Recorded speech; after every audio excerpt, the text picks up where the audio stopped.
wokutenda nedzidziso iyo yakanaka kwazvo inova yawakatevera iwe nemwoyo wose.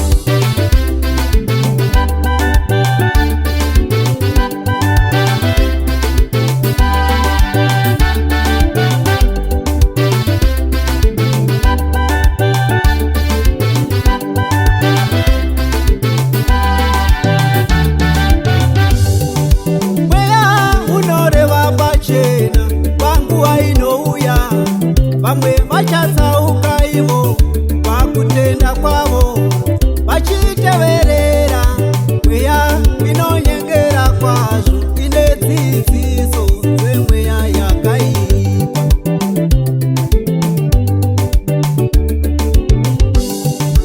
Asi urambe ngano dzisine hanya nashe, urambe ngano dzerima, uzviroveredzere kunamata Mwari mupenyu, ukangodaro wagona mwana.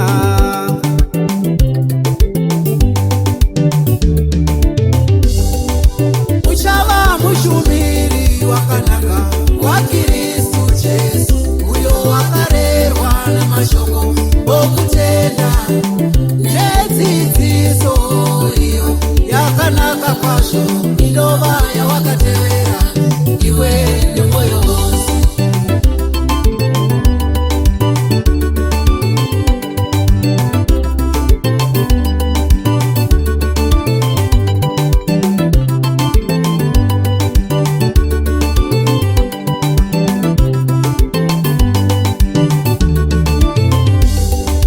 Ishoko razvokwadi rinofanirwa kutendwa kwazvo zvatinotambudzikira nokurwira, ndiyo tariro yedu Mwari mupenyu.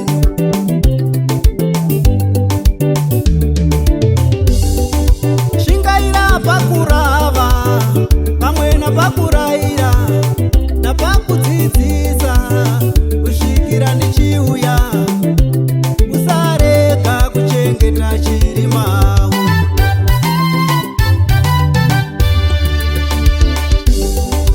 Uchava mushumiri wakanaka waKristu Jesu, uyo wakarerwa namashoko okutenda nedzidziso iyo yakanaka kwazvo inova yawakatevera iwe nemwoyo wose.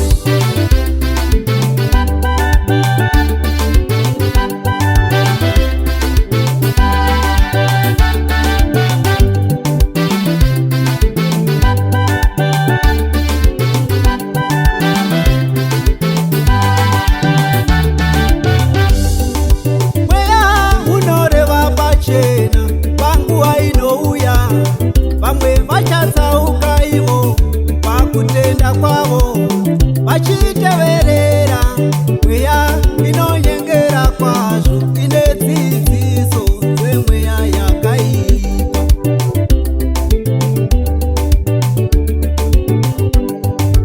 Asi urambe ngano dzisine hanya nashe, urambe ngano dzerima, uzviroveredzere kunamata Mwari mupenyu, ukangodaro wagona mwana.